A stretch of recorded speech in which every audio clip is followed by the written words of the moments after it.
Arratsaldeon guztioi eta ongi etorriak izan zaitezte Steam Euskadi topaketetara. Lehenik eta behin nere burua aurkeztuko dut, ni Maitena Salinas naiz, eta datozen asteetan Steam Euskadi topaketak zikloa, prestakuntza topaketen zikloaren gidaria izango naiz. Ziklo hau, Innobasquek antolatu du Eusko Jaurlaritzako Zientzia, Unibertsitate eta Berrikuntza Saila eta Hezkuntza Saila buru dituen Steam Hezkuntza Estrategiaren esparruan. Esta sesión de hoy en directo será en euskera, pero podréis verla subtitulada al castellano cuando la colguemos en nuestro canal de YouTube. Aurten, lau topaketa izango ditugu. Eta hauetan, Steam Euskadi sarien laugarren edizioko 6 irabazleak, genero aipamena saria eta balorazio onena duen finalistarekin ere kontatuko dugu. Steam hezkuntzaren funtsezko gaiak jorratuko ditugu. Zientzia, teknologia, ingenieritza, arteak eta matematika disiplinen irakaskuntza konbinatzen dituena. Ikaskuntza integrala, sormena eta berrikuntza ere sustatuz. Proiektu praktiko eta kolaboratiboen bidez, Steamak zer lortzen dute, benetako arazoak konpondu egiten ditugu. Trebetasun kritikoak garatzen dira ere eta ezagutzak disiplinarteko moduan aplikatzera animatzen ditu ikasleak. Pentsamendu kritikoa esan bezala eta jakin-mina lantzen dituelarik. Ikasleak etorkizun erronkei aurre egiteko prestatuz, azkenean hortan datza. Ekimen hauek bultzatu dituzten irakasleek hezkuntza proiektu hauek zer diren eta nola jarri dituzten abian azalduko digute. Topaketa bakoitzak 2 zati izango ditu. Lehenengoan, 2 proiektu aurkeztuko dira, eta bigarrenean hizlariekin solasaldi bat izango dugu, eta denek parte hartzeko aukera izango duzue zuen galderak bidalita, aldamenean ikusten duzuen kaxatxo horren bitartez. Ordubete eta laurden iraungo du gutxi gora bera, eta tira lehen topaketa honekin abian jarriko gara. Hona hemen labur-labur lehen elkarrizketa, sortu edo parte hartuko duten gonbidatuak. Alde batetik, Bizkaiatik, Erandiotik, Jado ikastetxeko Iratxe Orokieta eta Janire Martin izango ditugu. Arratsaldeon. Arratsaldeon. Eta bestetik, Aitziber Alonso eta Arantzazu Fernandez de Arroyabe, Gipuzkoatik Zarauztik datozenak, Orokieta herri eskolako kideak ere direnak. Arratsaldeon zuei ere. Arratsaldeon.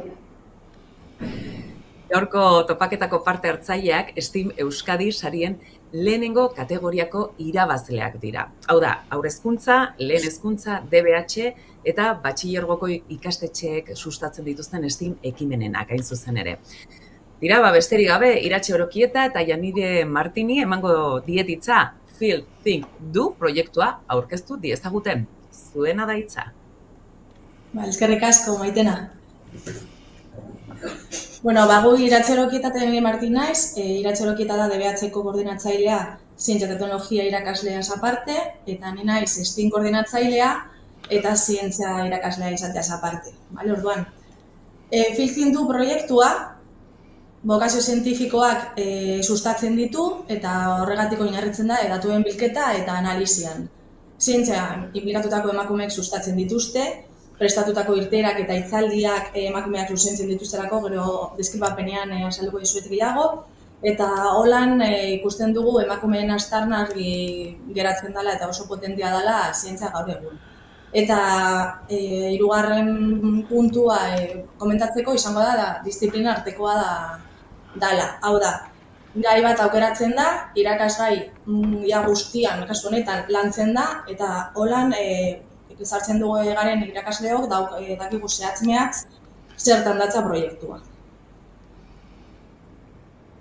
Helburua eta dimentsioa dela eta gu genuen hasieran gure helburu oso klaroa izan zen.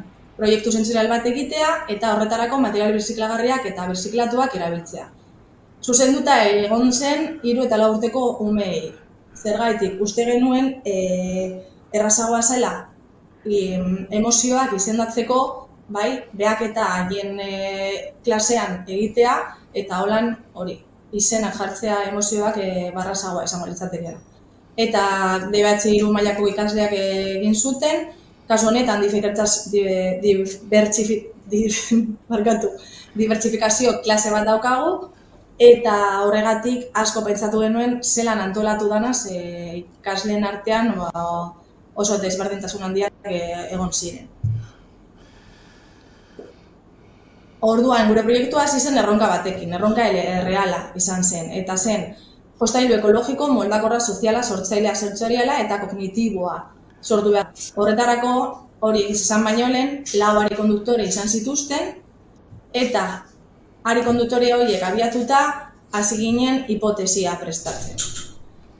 Horita gero, bigarren posu batean, biologia eta geologia sartu zen. Biologia eta geologian kurrikulunari begiratuta, zentzumena eta nervio sistemaren teoria eman genuen, eta aldi berean, ahuntzu kumiet baten begia disekzionatu genuen.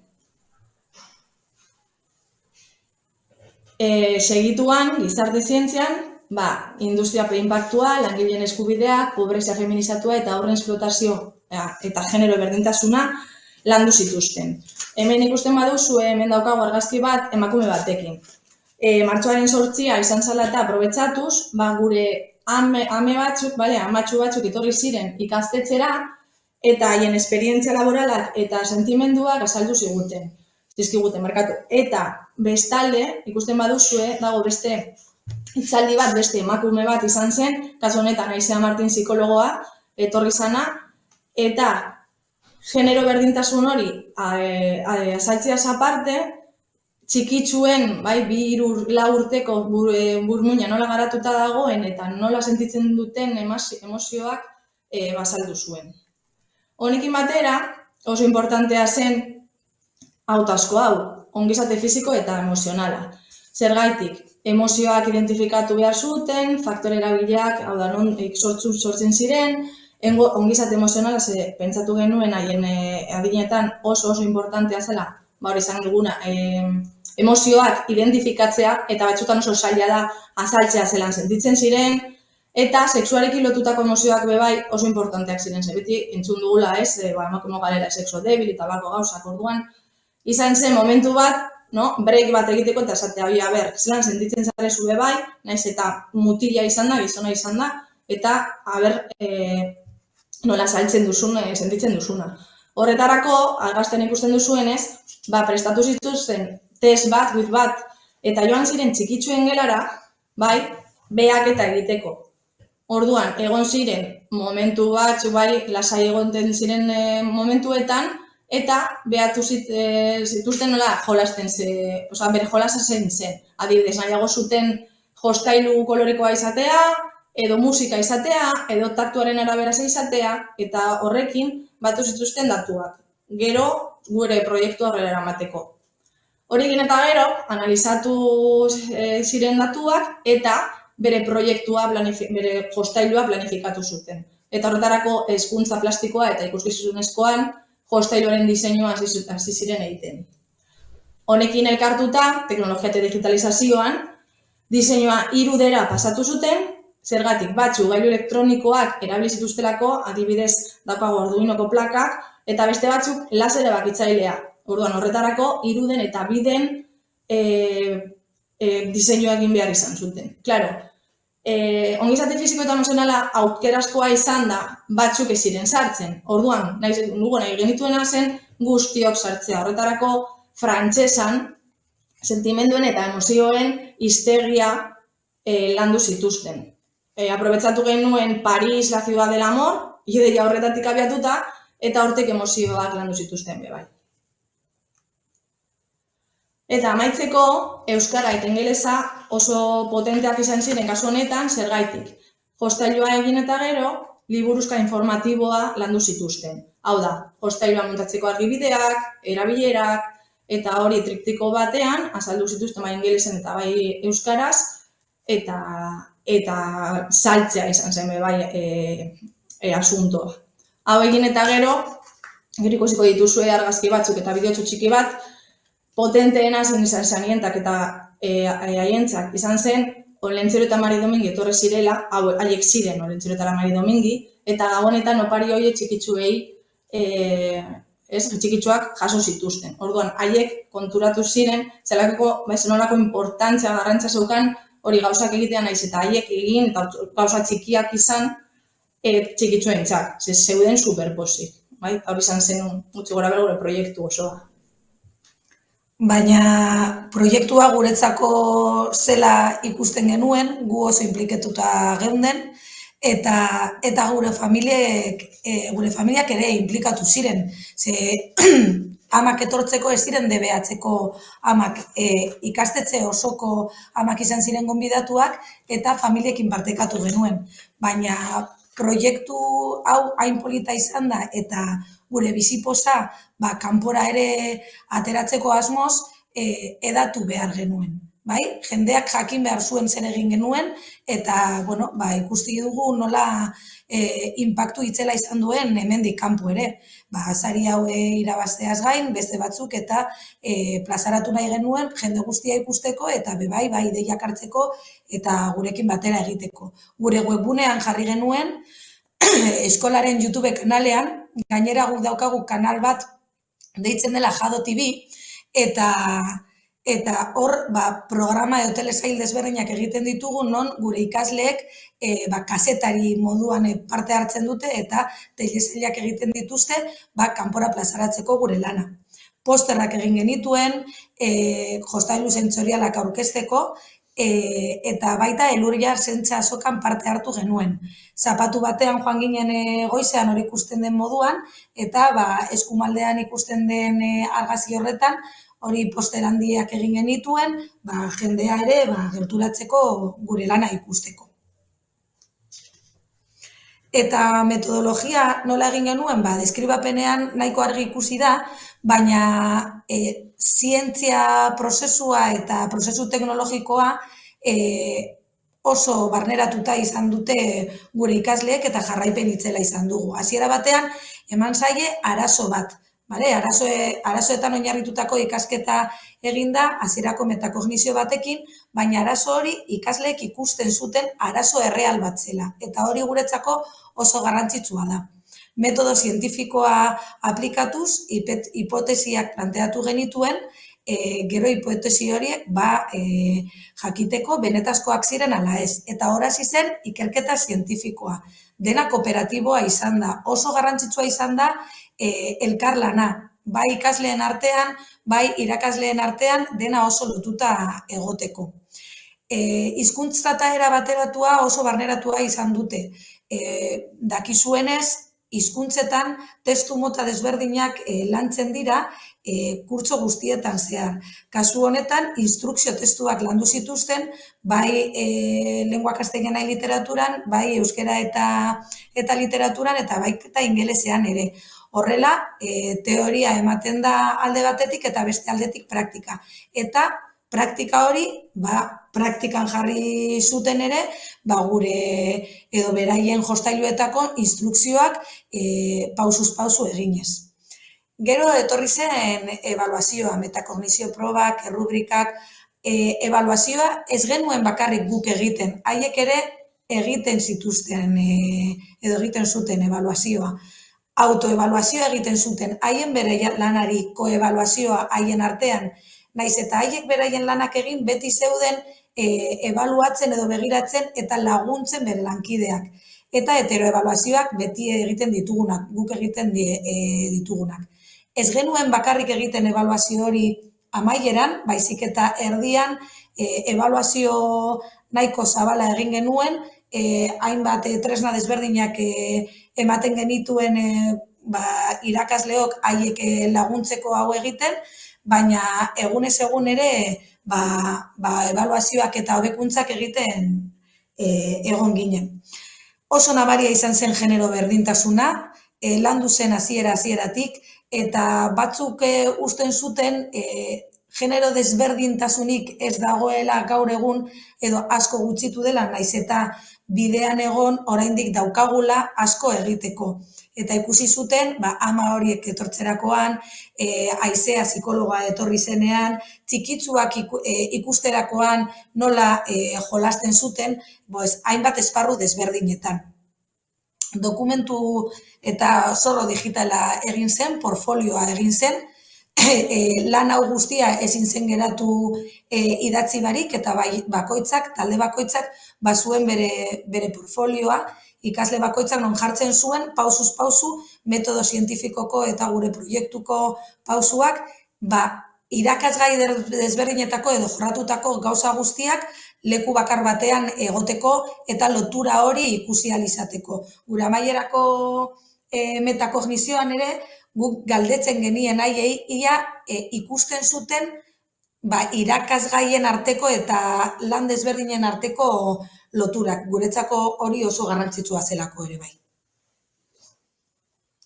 Eta nola ez, kurrikulumean sartu behar zen, eta kurrikuluma oso presente izan genuen. Ez da ebaluatzen nota batekin, gure konpetentzia maitagarriak izan genituen, aurrez aurre, lomloekoak. Hasi ginenean proiektu hau planteatzen, oraindik geunden Heziberrirekin, eta gero, konpetentzia horiek aldatu behar izan genituen lomloera. Eta ikusten dituzuenez, irakasgai desberdinetan, funtsezko gaitasunak oso gaur egun landu behar ditugunak dira. Ikerketa zientifikoa eta beren metodologiak oso argi izan zituzten. Giza gorputza ohitura oso zangarriak, gaur egun oso garrantzitsuak direnak gainera dauzkagun ikasle perfilekin eta nerabeekin. Zientzilari handiak, baina ez zientzilari handiak bakarrik gizonak. Askotan gizonak ezagutzen zituzten, baina emakumeak ere bai ezagutu behar dira eta historian zehar emakume zientzialari asko egon dira eta horrekin batera ezagutu ahal izan dituzte. Hezkuntza plastikoa, askotan estim esaten dugunean artea ere hor geratzen da apurtzu bat en el olvido eta ondare artistikoa ikusi eta ikasi zuten, irudiaren eta esgusizko eta ikus-entzunezko hizkuntzaren elementuak eta baita teknika eta prozedurak eta plastikaren lotura teknologiarekin. Hor prozesu teknologikoan ikusi genuen moduan, gero pasatu ginen teknologian egitera. Geografia eta historian, hor gizartea eta lurraldeetako desberdintasunak ikusi zituzten eta baita erronkak. Gaur egungo munduaren erronkak. Batzuk egin nahi zituzten jostailu batzuk eta gastatu pilo bat diru gauza xume bat egiteko. Horrela ere konturatu ziren zein nolako desberdintasunak ditugun gure munduan. Eta ongizate fisiko eta emozionala hain garrantzitsua dela gaur egun, ez bakarrik beraien barnerako, baina baita besteentzako ere. Teknologian eta digitalizazioan lan itzela egon zen. Arazoa zuten, konpontzeko prozesua bilatu behar izan zuten. Askotan galdetzen dute guk arazo hori ebasteko eta haiek izan ziren kapazak arazo horiek konpontzeko. Komunikatu behar izan zuten eta zabaldu beraien lanak. Eta lana zabaltzea azkenean da saria. Ikustea nola hartu zuten txikiek eta familiek eta kanpokoek ere bai. Pentsamendu konputazionala, programazioa eta robotika gaur egun gainera bidea daukagu eskola dimentsuekin eta barneratzeko eta lantzeko aukera paregabea izan zen. Teknologia jasangarria, ezin dugula teknologia guztia erabili nahi dugun moduan. Pentsatu behar dugu guztia gure onerako dela eta kontuz ibili behar garela. Eta hau guztia zentzu sozioemozionalean garatzea. Eta emaitzak, guretzako emaitzarik garrantzitsuena edo berena izan zen beraien txikien aurpegiak ikustea, beraien bizipoza, baina baita gure ikasleek ikasi zutena. Elkarlanean lan egin zuten ez bakarrik beraien taldetan. Eta elkarlana izaten dugunean, elkarlaneko ikaskuntza kristolakoa izan zen. Beste taldekideekin ere lan egiten zuten. Ikasketa itzela izan zen. Lan dibertsitatea egon zen. Giza eskubideak landu zituzten, zein nolako inpaktua duen gure munduan, eta ikasleak kontzientatu ziren, lan esparruan zein desberdintasunak ditugun aurrekoan esan dudan moduan. Emozioak ezagutzen zituzten, baina askotan nerabeek ere ez dakite izena jartzen, helduei ere kostatzen zaigu, eta garrantzi horretaz arduratu ziren eta ezagutu zituzten haien barnean zituzten emozio desberdinak. Garatu zuten empatia, moldatu zuten beraien lana, bere lan egiteko era, gatazkak sortu ziren, elkar puntuetaraino heldu behar ziren, gatazka horiek hitzarekin ebatzi zituzten, komunikazioa landu zen, horrekin batera sozioemozionalak gain, zientifikoak ere bai. Zenbakiak erabili zituzten eta ikusi zuten zertarako erabiltzen diren zenbakiak, zertarako egiten dugun matematika, teknologia, fisika eta kimika, dena. Eta teknologiak ere bai, askotan teknologia erabiltzen dute beste gauza desberdinetarako, eta ikusi zuten zein nolako ahalmenak dituen besteak laguntzeko. Pentsamendu logikoa eta kritikoa garatu zuten, eta lan hau ahalbidetu zuen hori garatzea. Elkarlaneako ikaskuntza sustatu zen, sormena eta proaktibotasuna guretzako izan zen pasada bat, esango dut horrela. Zein nolako ideiak zituzten, zer ateratzen zuten. Gu geunden bakarrik haiek bideratzen, baina haiek egiten zuten dena, haien ideiak ziren. Galderak botatzen zuten, baina azkenean haiek ebazten zuten guk bakarrik hildoa edo bidea erakutsiz. Haiek izan ziren kapazak guztia egiteko eta gainera polita. Ez dela erraza gauzak polita ere eta diseinuz egitea eta erakargarriak. Eta Maitenak aurkezpenan esan duen moduan, hemen ikusten da jakin-mina, ekimena, jarraitutasuna eta moldakortasuna bultzatu dela guztiz. Eta, hemen ikusten duzue nola emaitza daukagun hemen, hiru jostailu ikusten dira eskerraldean, ikusten da zein desberdinak izan ziren jostailuen artean, lehenengoan jostailu zentsiorala izan zen, usaimena garatzeko, ukimena garatzeko, ikusmena garatzeko, dena, eta gero bestean, psikomotrizitatean lantzeko, andadore bat moduko bat, eta batzuk egin zuten pelutxe sensoriala. Hirugarrena pelutxe bat. Josten egon ziren, kremailerak jartzen, lumak, argiak jarri zuten, zirkuito txiki bat led desberdinekin, testura desberdinak ere bai, eta hor eskumaldean ikusiko da bideotxo txiki bat, egin zuten bebai, egin zituzten kutsak, birziklatzeko, hauek dira, azken panpina horiek dira birziklatzeko panpinak ziren, orduan zabaltzen ziren, eta barruan, depende zein kolorea zeukaten, botatzen duzu.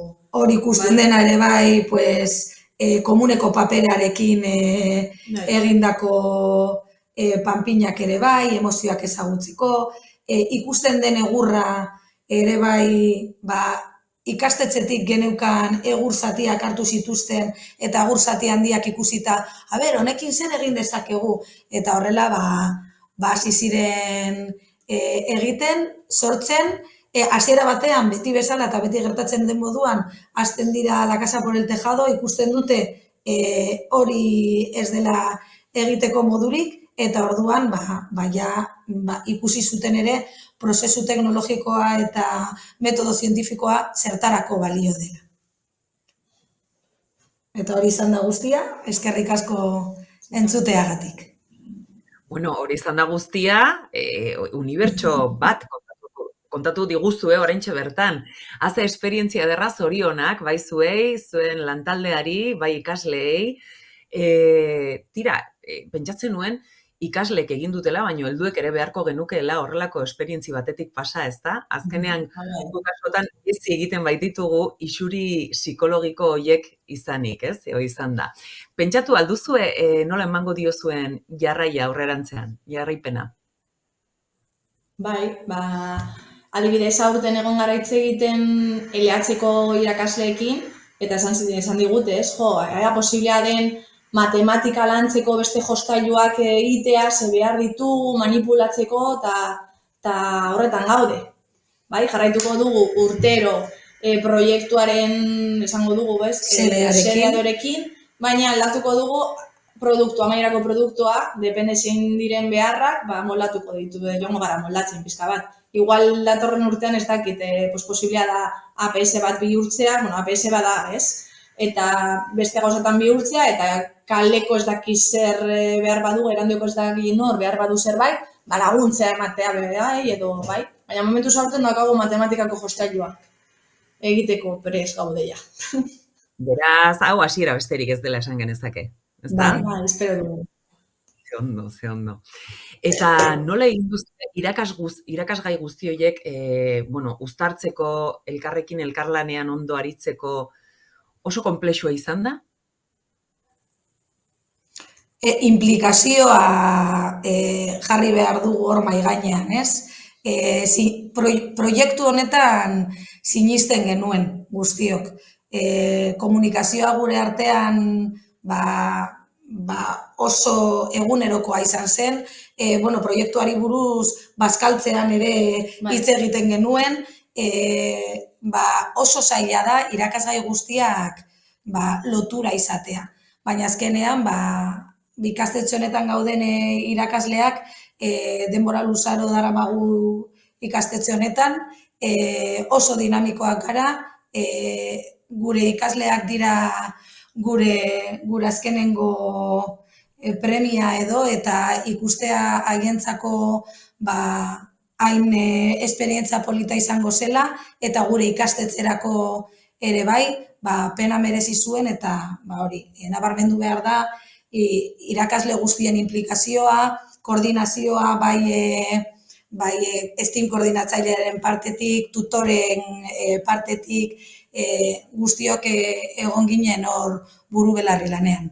Zen erraza, gu pentsatu genuen, hasieran igual, hori, bilerak egitea, baina gutxienez, astelenero biltzen ginen 30 minutu gutxienez, zelan doan, zelan egin duzu, zer egin duzuzuk, eta ez hitz egiteko guren artean. Baina horretaz aparte nik esango dut, ideiak badauzkagu, baina daukagu izugarrizko taldea, eta esan behar dut, bai, nau superarro, eta gero daukagu izugarrizko ikasleek, eta orduan haiek jarraitu zuten gure ideia egiten, eta holan atera zen bestela zinezkoa izango. Taldean, eskatzen diezuena ikasleei ere zuek ere eman dezuela alegia, ez? Koherentzitik abitu zaretela egin duzuela. Zorionak. Geroago, egongo gara elkarrekin eta galdera gehiago etorriko dira. Ados, Iratxe, Janire, mila esker eta gero arte. Mila esker, gero arte. Tira, jarraitu dezagun orain, datozenekin, orain zuek guztiekin, Aitziber Alonso eta Arantzazu Fernandez de Arroyabe ditugu, makina sinpleak txikipedian proiektua aurkeztuko digutenak. Aitziber Arantzazu, zuei entzuteko prest gaude, eta gogotsu gainera, nahi duzuenean. Bueno, Aran eta Aitziber gara, Aitziber 4. mailako tutoria da, eta bera da, bera beste tutoreekin batera, da proiektua aurrera eraman zuena. Eta ni ikasketa burua naiz, eta baita STEAM arduraduna, eta elkarrekin lan egiten dugu oso maiz. Konkretuki proiektu hau, lehen hezkuntzako 4. mailan lantzen dugun proiektua da, eta bai azaldu nahi dugu proiektuka egiten dugula lan orokietan, ez ditugu testu liburuak eta geuk sortzen ditugu gure proiektuak. Eta era berean proiektuak beraien artean lotura izaten dute.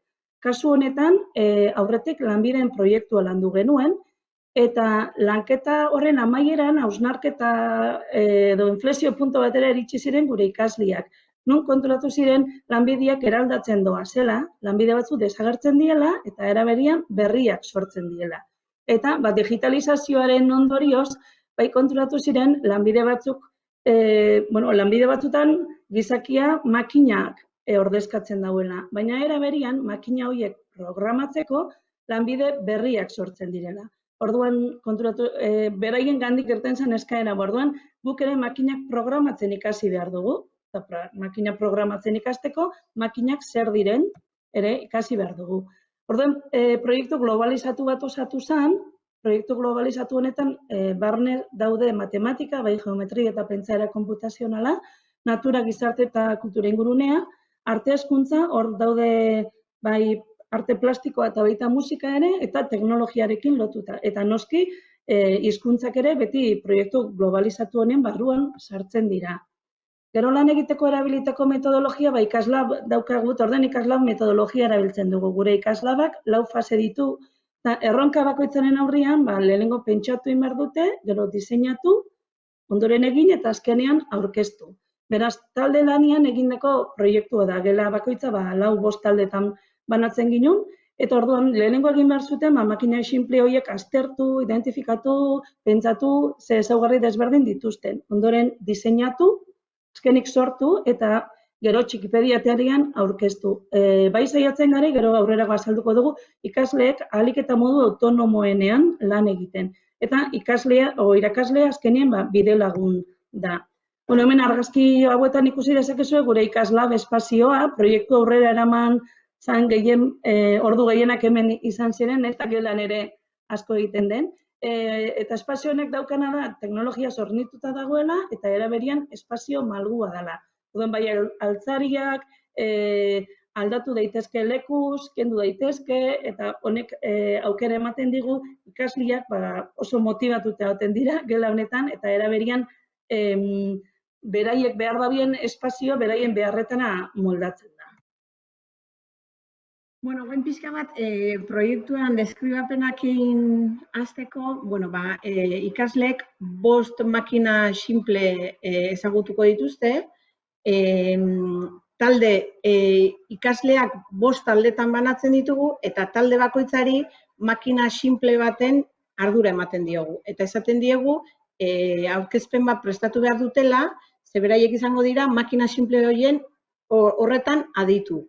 Eta aurkezpen horrekin, gelako beste kidei esplikatu beharko diete beraien makina simplea. Era berean, esaten diegu nola ebaluatuko ditugun. Taldean ebaluatuko ditugula eta beraien aurkezpena ere ebaluatua izango dela. Material guztia helerazten diegu, koebaluaziorako errubrikak, aurkezpeneko errubrikak, makina simplearen informazioa, kontzeptu mapa, dena beraien esku jartzen dugu. Eta baita ere, zehazten dugu, aurkezpena zein egunetan izango den. Horrela beraiek kudeatu beharko dute, beraien denbora. Behin makina simplea ikertu eta ulertu ondoren, kontzeptu mapa bete behar dute, ze kontzeptu mapa hau betetzean, ziurtatuko deu, egokitu zaien makina simple hori ondo ulertu dutela. Eta kontzeptu mapa hau izango da prestatu beharko duten aurkezpen horren oinarria. Kontzeptu mapa bete ondoren, aurkezpena egiten hasiko dira, PowerPoint bat izango dute aurkezpena egiteko tresna bezala, eta ikasten dute testuak txertatzen, irudia txertatzen, eta aurkezpen hori bukatzen dutenean, taldekideen artean adosten dute bakoitzak ze kontatuko duen eta hurrengo pausua da aurkezpena egitea. Gelakide guztiek, makina simple guztiak ezagutzen dituztenean, makina diseinatzeko garaia iritsi da. Orduan, talde bakoitzak aukeratu behar du ze makina simple sortu nahi duen. Erabakitzen dutenean ze makina simple sortu, txantiloi bat ematen diegu, eta txantiloi hortan pentsatu duten makina simple hori marraztu egin behar dute, beraien diseinu egin behar dute. Eta ondoan, makina simple hori sortzeko behar duten materiala pentsatu behar du. Nola sortuko dute makina simple hori, ze material beharko duten, eskolan baldin badago material hori, guk ematen diegu material hori, baina eskolan ez baldin badago behar duten materiala, beraiek arduratu behar dira material hori ekartzeaz. Bukatzen danean txantiloi hori guztia betetzea, makina sortzea, dena egiten dutenean, azalpen testu bat sortzen dute, horrela, norbaitek makina simple hori sortu nahiko balu bere kabuz, pausuak bertan izateko. Makina simplea sortzen dutenean, esaten diegu, makina simple horrekin eguneroko egoera bat asmatu behar dutela, eta stop motion teknika erabiliz, beraiek marrazki bizidunak ditzen die, bideotxo txiki bat sortu behar dute. Guk eskolan baditugu tabletak aplikazioakin, eta orduan esplikatzen diegu stop motion aplikazioak nola funtzionatzen duen, eta beraiek egiten dute hortik aurrera bideotxoa, beraiek sortzen dute. Dena sortuta dagoenean, makina simplea sortuta, stop motion teknikarekin bideoa sortuta dagoenean, erakusketa bat prestatzen dugu, eta LH3ko ikasleak gonbidatzen ditugu gure erakusketa ikustera. Orduan, erakusketa hortan, kontatzen diete LH3koei, makina simple hori nola egin duten, zertarako balio du, nola funtzionatzen duen, erakusten diete beraiek sortutako makina simplea. Eta baita ere, sortu duten bideotxoa. Argazkian ikusten den bezala, ikusten da sortu duten makina simplea, eta ondoan ordenagailuan, berakin stop motion aplikazioakin sortu duten bideotxoa. Baita ere, makina simpleak lantzeaz gain, matematikan robotika txokoa izaten dugu. Robotika txokoa, Lego Widu materiala erabiltzen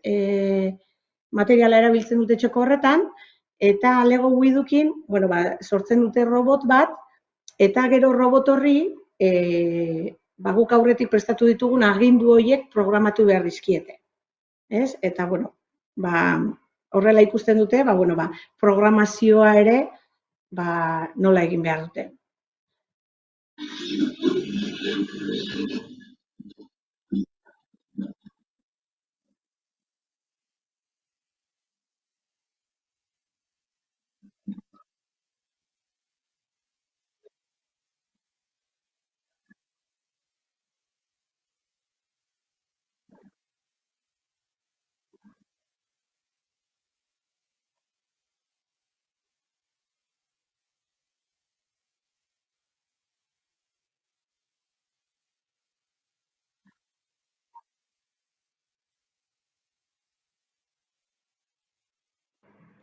Kasu honetan, bideoan agertzen den ikaslea, IPI ikaslea da, bai? Orduan, robotika txoko horretan sortzen dutena robota, programatzen duten guzti hori, baita ere gero hizkuntza lantzeko ere erabiltzen dugu. Ebaluazioaz hitz egin da, modu ezberdinetara ebaluatzen ditugu ikasleak. Lehenik eta behin, aurre ezagutzak aktibatzeko galdetegi txiki bat pasatzen jau, esaten dileu, zintzoak izan behar diela, ez dula balio, bai ni dana dakit. Orduan, beraiek betetzen dute galdetegia, eta zintzo erantzuten dute, baldin badakite edo ez dakiten. Eta horrekin pixka bat, beraiek ere badakite, proiektuan zehar, ze eduki edo zertan ibiliko gean. Proiektuan hasieran baita ere, proiektuko helburuen inguruan hitz egiten dugu gelan, irakasleak oso garbi ditu lortu beharreko helburuak, baina pixka bat ikasleak partaide egiteko, galdetzen diegu, eta makina simpleak landu behar ditugu, zein izan daiteke gure azken erronka, eta zer egin dezakegu, eta pixka bat irakasleak bideratzen du, lortu nahi duen hori, ez? Baina, behintzat, beraiek badakite proiektu hasieran zer lortuko dugun, zein izango dian helburuak, eta poster hau gelako txoko batean, beti etengabe joan nahi badute ikustera, bertan izaten dute eskuragarri. Beste ebaluazio mota da taldeko ebaluazioa. Talde lanean lan asko egiten dutenez, taldeko ebaluazioa egiten dugu,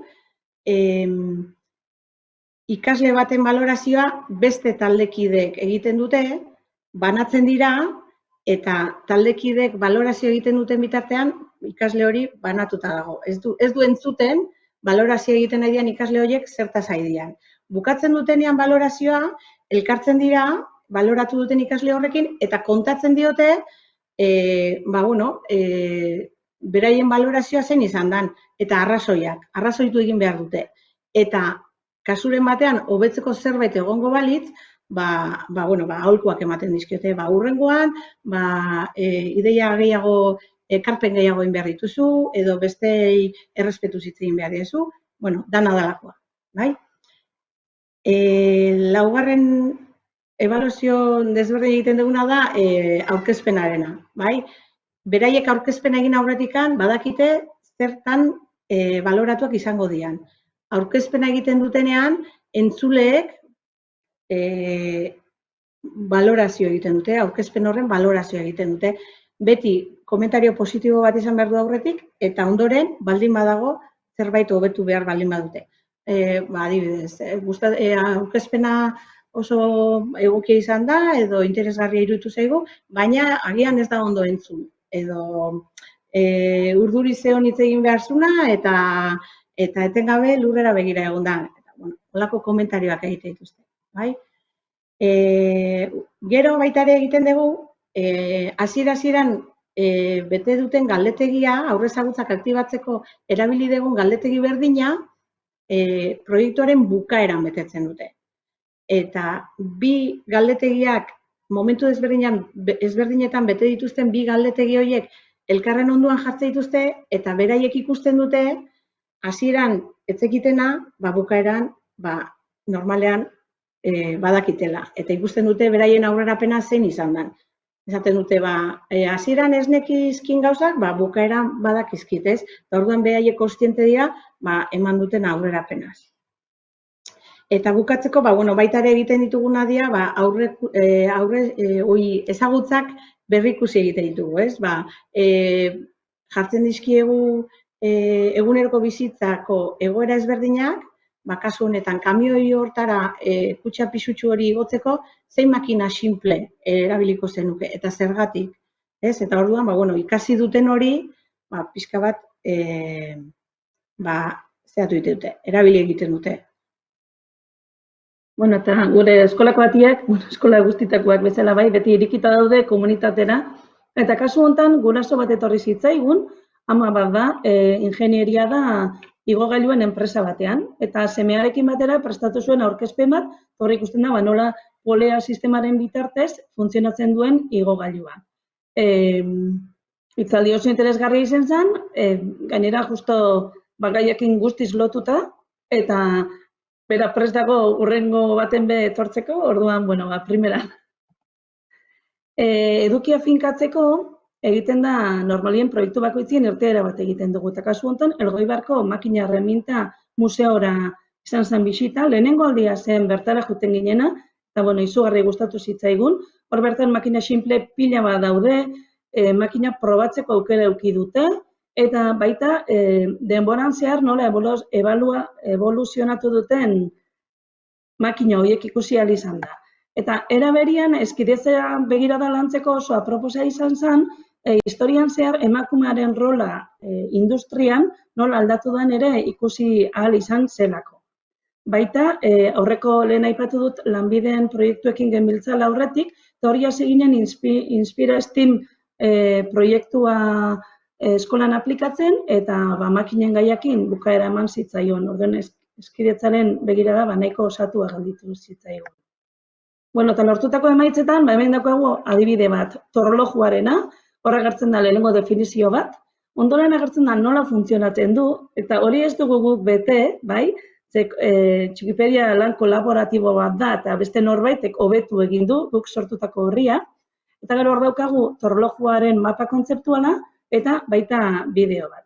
Eta, amaitu nahiko ginuke aurkezpen hau erakutziaz guk sortutako, laugarren mailako ikasleek editatu dena beraiek egiten dute, eta hemen dago, palankari buruz beraiek sortu zuten bideoa.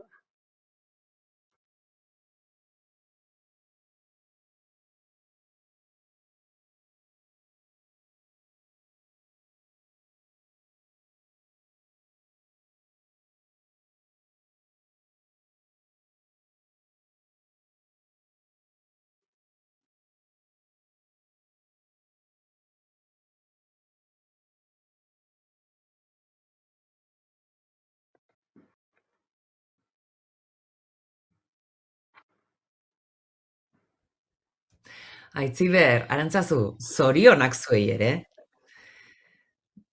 Normala da sariak azkenen sarituak zerbaitegatik izaten zarete eta nabari da, ez? Gaitasun kritikoa une oro lantzen egon zaretela. Segunduro esango nuke. Bestetik, galdera pare bat botako dizkizuet mahai ingurua iriki aurretik. Nola dago txertatua inklusioa zuen proiektuan? Bueno, egia da, proiektu hau oso manipulatiboa dela. Orduan, behar berezitako ikasleak etengabe daka aukera, beak aldun hori taldeari ekarpena egiteko. Eta taldekideek ere, ondo ezagutzen dute ikaslea ze behar ditun, eta beraien artean oso ondo moldatzen dira.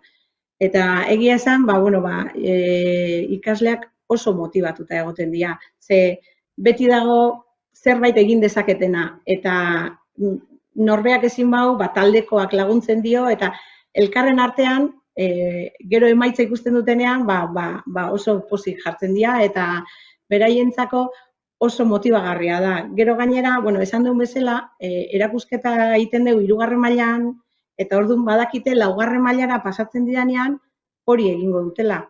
Orduan, beraiek gogoratzen dira. Iaz ikusi genitun, beraien marrazki bizidunak deitzen diete, eta marrazki bizidun horiek, beraientzako oso motibagarria dira. Bakarkan batzutan, irudien ikusi duna ez, plastilina bolatxo hori egan ateratzeko, argazki serie bada. Orduan, bolatxo hori nola mantenduko dugu egan, ez? Eta, egia da, dala proiektu bat, gaitasun guztiek, ez? Ez dala oso azkarrantzako eta danak oso integratuta zehatzen dira, ez? Egoten dira, eta bakoitzak aldun ekarpena egiten du, bere neurrian. Bai, bakoitzak bere gaitasuna jartzen du besteentzako, ez? Bai. Beste galdera bat ere botako dizuet, Txikipedian edukiak sortzea zer onura ekar ditzake ikasleentzat? Guretzako Txikipedia altxorra da, bai. Gure ikasleak bada informazio iturri bezala erabiltzen dute, baina egia da, eta aukera bada, Txikipedia oraindik osatzeko pila bat falta dela. Orduan, gure ikasleak beraiek izatea sortzaileak eduki batena, gero Euskal Herriko beste edozein ikaslek erabili ahal izango dauena, izen zen oso motibagarria beraientzako. Eta era berean aipatu dut beste norbaitek osatu zuen guk egindako orria. Horrek erakusten du gu ez garela horren jabeak, baizik eta komunitate guztia da Txikipediaren, jaberik ez dauka Txikipedia, baina denon artean osatzen dugu, orduan bai ematen digu aukera ikasle aktiboak sortzeko, bai, eta herriko proiektu horietan, komunitateko proiektu horietan, herritar aktiboak izateko. Bai, azkenean kolaborazioan, ez da, asetzen garela eta kolaborazioan hazten garela. Eta hortan datza, azkenean. Tira, eskatuko diogu orain, gu ere kolaboratiboki egin nahi dugulako maingurua, Iratxe eta Janireri gurekin bat egitea. Kaixo berriro ere. Kaixo berriro. Ikusten duzue, bai batzuk eta besteak sekulako proiektuak dituzuela eskuartean. Lehen da biziko galdera bat botako dizuet, animatuko ditut baita bestaldean jarraitzen gaituzuen hoi ere, badakizue, zuen galderak bidali, arren. Zuen esperientzian oinarrituta, ze alderdi interesatzen zaien gehien ikasleei, zuen ustez, edo non nabaritu duzue, hortxe bazegoela asetu naizen jakin minori. Iratxe, Janire. Nik uste nire kasua izan zen, behatza ez nik, azkenean biologiarekin hasi nintzen, eta teoria eta gero izan zen behaketa eta praktika, ez, egitea, gauzak egitea.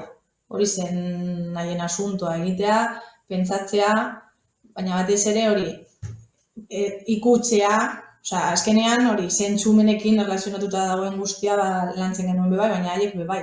Ikastea praktikan jartzea, ez? Nik uste dut ez da irakasgaia, batez ere ikustea zertarako balio duela eta baliogarria dela ikasten dutena. Aplikazioa bizitza eguneroko bizitzarako eta Eta hori. Eta laguntzea, txikiak ikustea jolasten eta haik egindako lagungarria izatea, egintzat zen izugarrezko poza, eta haien artean bai laguntzea, azkenean da hori, ez? Eskuekin egiten duguna, lagungarriak izatea, sentitzea, azkenean emozioak sustatzen duen guztia, ez? Mila esker, Aitziber, Arantzazu, zuen kasuan ere horrela izan zen, bestelako alderdirek ere identifikatu duzu, Ez, nik uste, gu ere ados gaude egia esan, ikaslei zenbat eta gauza manipulatiboagoak eta erakargarriak eskaini ezkeo asko hobeto erantzute dute. Eta bai egila da azkenian, hor daudela kurrikulunak eskatzeizkigun gauzak, idazketa adibidez, ez? Testu bat, azalpen testu bat sortu behar deu. Guk ikasle batzu esaten badiegu, azalpen testu bat idatzi mai baten iseita, seguruna, sortu dana, ez dela hain aberazta izango, makina simple hori egin deu, eta nola esplikatzia induena baino, ez? Eta arrazoia ikuste dute, ez esaten diegu, agian gure gelako norbaitek, edo beste edo nor, zuk sortu dezu makina simple hori sortu nahi du. Orduan, beraiek sortzen duten testu hori, askoz aberatsagoa da, eta ikuste dute, leheno komentatu dutena, ez? Ikuste dute zerbaiterako balio dula. Aldiz, mai batean, iseita baldin gaude, eta esaten badiegu, idatzi testu bat, ez dute zentzurik ikusten, ez? Eta, esatu dute, berriro idaztera, pixka bat, nik uste horrek ere... Eta gero stop motioneko bideo hori egiteko beraiek gai izatea hori egiten, bai?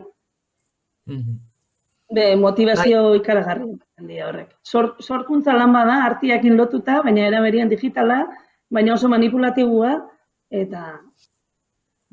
Eta errealitatean oinarrituta zenuten moduan. Hori da, eta guk txikipedia asko erabiltzen dugu, eta iazko sortutako grabazioak erakusten dizkiegu, eta orduan gelitzei atxundituta, nola posible gure adineko ikasle batzuk olako bideo bat sortzia, ez? Eta zuek ere berdina ingo ezue, eta, konposatei ez da, danak txoratzen gelitzea, ez orduan, pixka bat, nik uste, hori, bideo hortatik jo behar deula, ez? Alik eta manipulatibo, erakargarri, egin behar ditugu gauzak, beraiek alik eta motibatuen egoteko.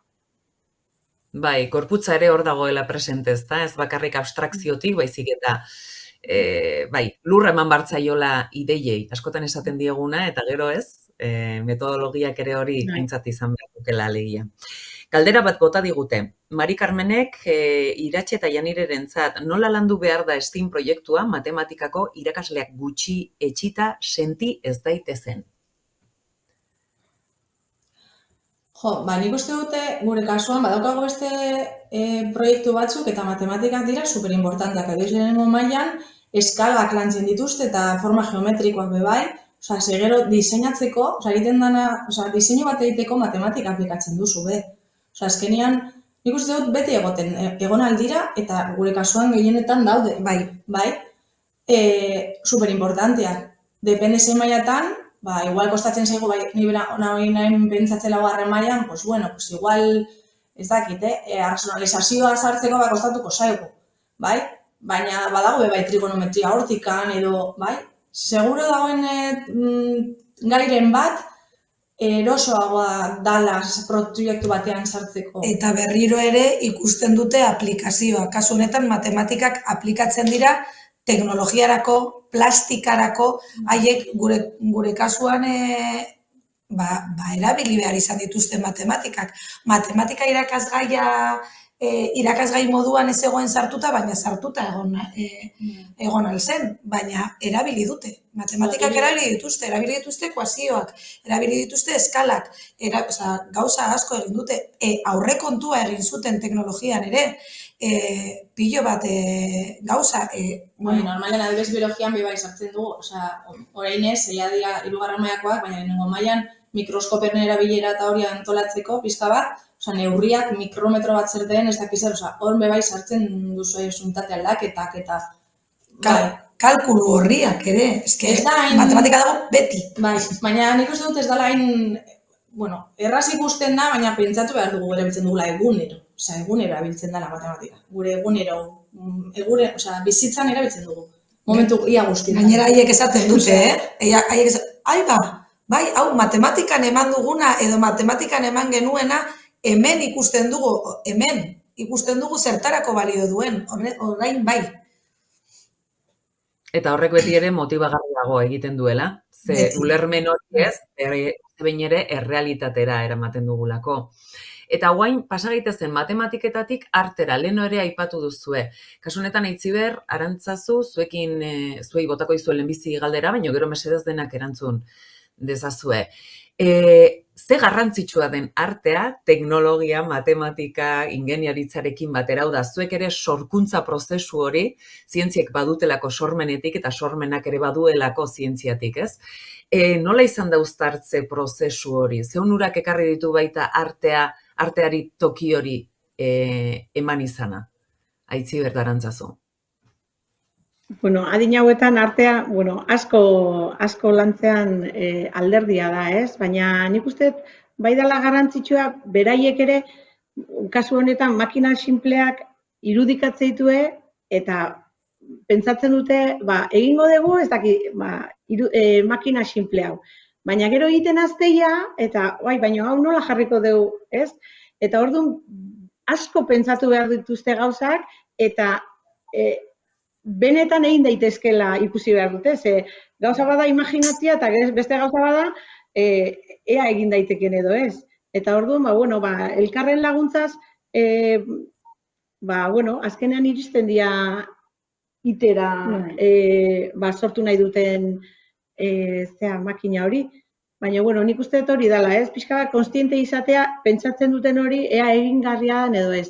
Eta gero, material mota ezberdinak ekarri dituzte gelara, batzuk egurra, kartoia, poliespana, danetik ekarri dute, sortze dituzte makina ikusgarriak, eta nik uste irudimena erabiltzen dutela etengabe. Ez dago mugarik ikasten dira, eta beste hau gehituko diogu eta hau hobetuko, gainera gero polita nahi dute emaitza. Orduan ez dauka mugarik, beti dago hobetzeko. Ederra hori Iratxe, Janire, zuen kasuan ere horrela eman da, artea hortxe egon da, mugak handitu ditugu, beraiek sentitu dute azkenean dena uztartuagoa dagoela, uste baino gehiago, zientzia eta artearen artean. Bai, ezke artea dago beti. Bai, ditugun proiektu guztietan, artea sartzen da. Ezke da, hau egiteko polita geratzeko, erabiltzen dugu artea. Bai, musika, bai plastika, bai, ez da hori brotxea jartzeko gauzak politak ateratzeko, artea sartu behar dugu. Ez da bakarrik erabilgarritasuna, ez? Haiek nahi dute ikusi polita, ez bakarrik haientzako, besteentzako ere bai. Eta Aitziberrek eta Arantzazuk esan duten moduan, beti gehitzen dituzte gauzak. Ez dute inoiz amaitzen, eta beti da politagoa izateko. Eta dituzte eredu desberdinak non eredu horietan oinarritzen diren. Eta gure kasuan adibidez jostailuak egiterakoan, jostailuarekin amaitu dugu, erakargarria da, edozein pertsonaentzako, txikientzako bideratuta, baina edozein pertsonaentzako orain egin behar dugu kutxa bat gordetzeko, gero haiek ere, erabiltzeko kutxa horretan, diseinu bat izan behar du, hau izan behar da polita, arkarriko dut, eta gainera, gauza birziklatuekin berriro ere. Ematen diote, hori ez bada sorkuntza, gauza birziklatuekin, gauza politak egitea berrera biltzeko, apagai bamonos. Biosorkuntza, ez da, biosorkuntza. Nik uste baita ere oso garrantzitsua dela, gelan ikusten dana, makina bat edo sortzen dutenean, talde batek, beste taldekoek ikusten badute, ze polita dan, ze komentario politak dituzten, ez? Ez diala inbiri hori, honek polita indut ez diot esango, ez? Ateratzen zaie barrutikan, ze polita indezue, ze ondo da honein da, ez? Beraien arteko balorapen hori ere garrantzitsua da, ez? Beraien berdinak egiten balorazio hori, garrantzitsua da. Balorazioa, lehiakortasuna, baina lehiakortasun sanoa, lankidetza bai, guztien artean, bai, besteen lana ere hobetzeko. bai.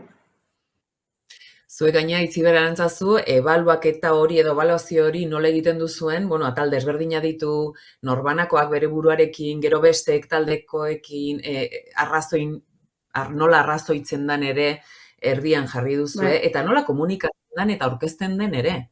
Ze garrantzitsua den bai, baita komunikazio hori eta ebaluatzeko sistema hori.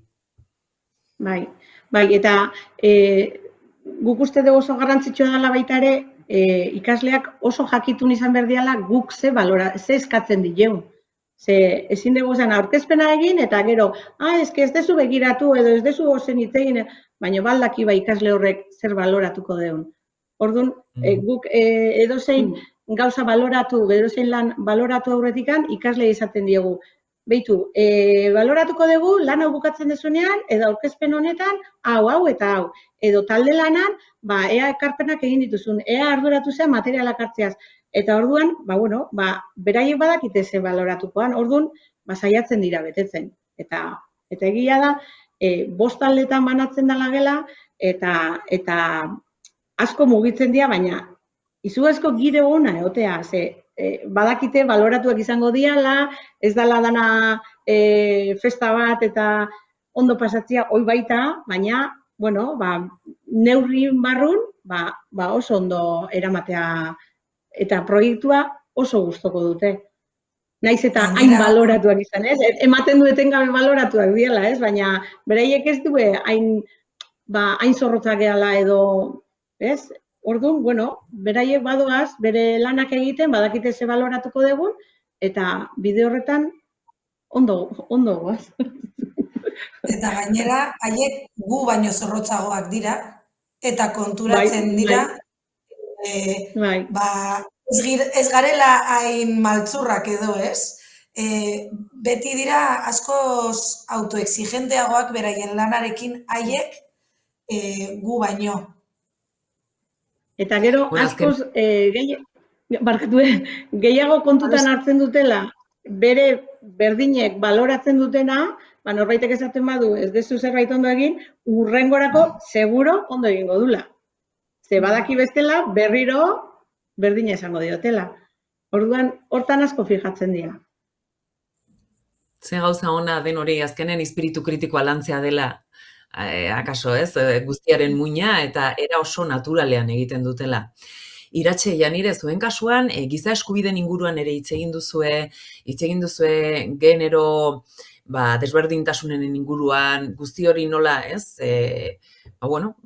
eraldatu, baino era baita, esan bezala, organiko bat, ez? Nola izan da guzti hori, azkenen justizia sozialaz ere ari gara hitz egiten, guzti honetaz ari gara, baino beti ere hor dago, ez, fondoan. Esperientzia zein izan da erronka handiena zentzu horretan, zuen ustez? Gori lantzeko adibidez, hasi ginen hori jostailua izan da, jostailua txikien txingirien inguruan lan egiteko, industria sektorea beti kontutan izaten dugu, ez? Eta justu tokatu zitzaigun gizarten hori lantzea, Orduan, ikustea, ez? Nor dago, esango dut, eta nortzuk daude atxean segienak umetsuak daude lan egiten 3. munduan, emakumeak bai dira, etzea aurrera eramaten dituztena, holako gauzak, bideoak jartzerakoan, edo kanpaina solidarioak ikusteakoan, haiek badakite zertan doan asuntoa, bai? Eta gure erronka nagusi izan zen, baina kontrolatu behar dugu hori, ez? Bai, badakizue, baina pentsatu zen nolako sortea daukazuen zuek momentu honetan hemen egotean. Azarez jaio zarete, erandion kasu honetan, ez? Eta azarez esan da, tokatu zaizu hemen jaiotzea. Eta orduan hartu hori kontutan, bai, eta bizitzaz dela holan. Zure bizitza, bai, momentu sortea daukazu eta holan izango da. Baina hemendik kanpo badago beste mundu bat. Eta nik uste dut hori bai txikiak ikusterakoan izan zen potentea, haiek ez nabaritzea hori. Eta baita askotan haiek pentsatzen dute, nik ezin dute zer egin. Nik egiten dudana ez du inolako ondoriorik, ez? Nik ez dut aldatuko mundua, baina ikusten dute nola gauza txikiekin eta guztiok gauza txikiak egiten baditugu, mundu hori aldatu daitekela eta desberdintasun horien berdintasunean bihurtzen lagundu dezakegula. Zalantzarik gabe. Genero berdintasun horretan, amak, gure amak etortzea eta etxaldiak ematea bez, klaro, ezagunak dira. Osea, gure ikastetxa txikia da. Orduan, klaro, zen como, ostras, hau da, no, ez dakit noren ama. Eta behitu zelan sentitzen den, emakumeari zelan sentitzen da. Hasieran txarto pasatu zuen, eta zergatik nire ama izan aldabe, eske, bai? Eta empatia pilo bat landu genuen holan, bai. Ze gauza ederra. Aitzi berarantzazu, zuen kasuan ere hori ikusi da, ez da?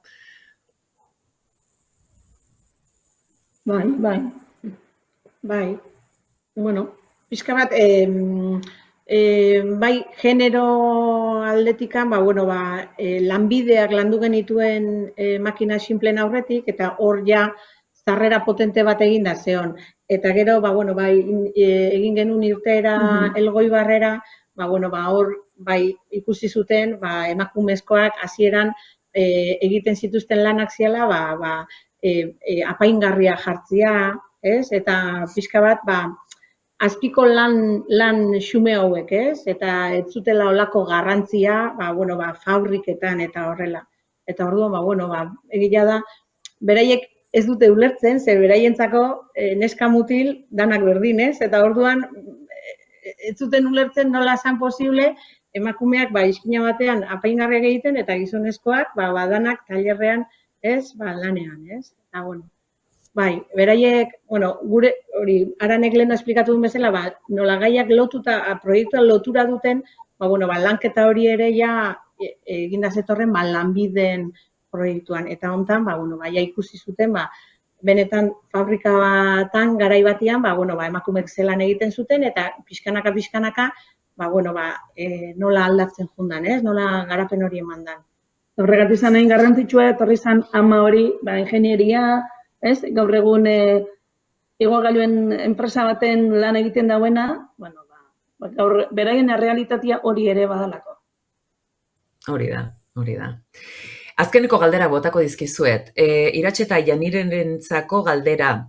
Zera dio, denboralizazioari dagokionez, zenbat denbora behar izan zuten ikasleek proiektu hau burutzeko? Luzegoa da. Denbora horretan ikasleen ordutegia nola gestionatu zenuten?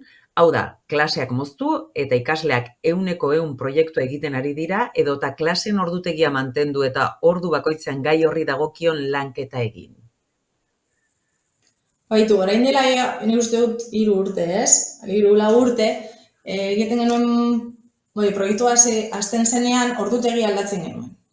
Eta azkenean, hori, pixka bat, ikusi, ez dakit nola esan, igual pixka bat trastokatzen genuela guztia. Eta orduan proiektua egiteko gure ordutegia jarraitu genuen. Haiek badaz egiten hasieratik zein irakasgai sartzen ziren eta zeintzuk ez. Orduan, irakasgaia proiektuan sartuta zegoen, jarraitzen zuten lanean. Baina hasi ginen, uste dute martxoaren amaieran edo inguru.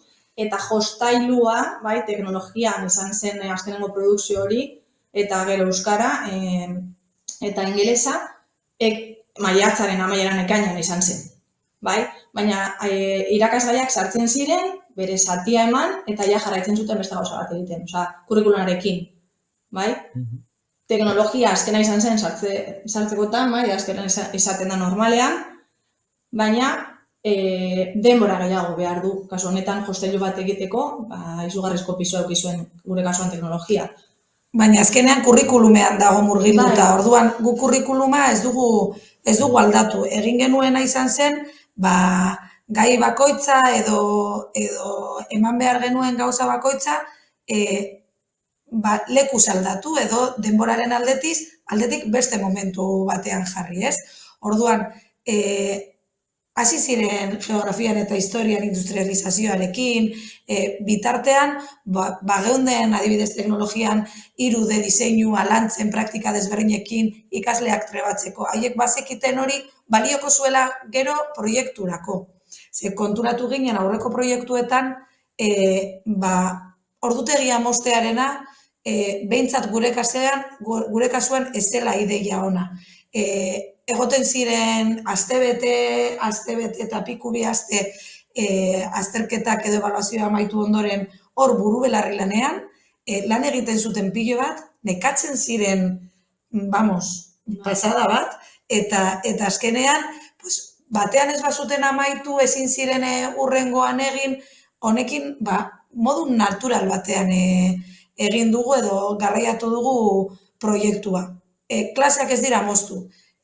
Moldatu ditugu gure gaiak, gure gai ordena moldatu dugu, guk eman dugu dena, baina gero aplikazioa izan du, eta lan hori edo lotura hori egon behar izan da irakasgaien artean jakiteko non gauden, hasteko bat, bestearekin amaitzeko, hasteko lehenago, orain aitzaron apurtzu bat, hor komunikazioa irakasleen aldetik batez ere. Eta Aitziber Arantzazu bukatzeko, zuen kasuan nola antolatu dituzue saioketak eguneroko asteroko saio kopuruak proiektu hauek aurrera eramateko? Bueno, guk ikasturtean zehar 6 proiektu lantzen ditugu eta gutxi gorabehera 5 bat aste edo eskaintzen dizkiegu eta proiektu hortan arlo guztiak leno Aranek esan duen bezala, globalizatua da eta ingurune, mate, euskera, gaztelera, inglesa, soinketan ere aukeran balin badago ere sartzen da, musikan baita. Orduan, dana gai horren inguruan egiten da lanketa. 5 aste horietan egiten dugu lanketa hori. Orduan, proiektua diseinatzerakoan, elkarlan handia dago eta komunikazio handia egon behar da, arlo guztiek emango dituztenen artean. Eta baita, gero heziketa bereziko irakasleen artean, baita okitzapenen bat egin behar baldin bada. Baina, bai da oso garrantzitsua koordinazio hori egotia, ez egoteko ez solapatzeko kontuak. Hizkuntzan euskeran azalpen testua lantzen bada, gazteleran ez da azalpen testua landuko. Eta igual, gaiarekin lotutako gauza konkretu bat landu daiteke musikan edo landu daiteke inglesian. Oso zehaztuta egoten da. Dano dakigu bakoitzak zer emango duen. Garrantzitsua jakina lantalde bikaina sortu baituzue, bai bikasuetan. Iratxe Janira Aitziber Arantzazu, mila esker, zuen proiektuak ona ekartzeagatik, zorionak beste behin ere, zuen lorpenengatik, zuei eta talde osoari baita ikasleei, nola ez? Eta jarrai dezazutela horrela, JSU hori, estinen alde egiten. Mila esker. Mila esker, zuei.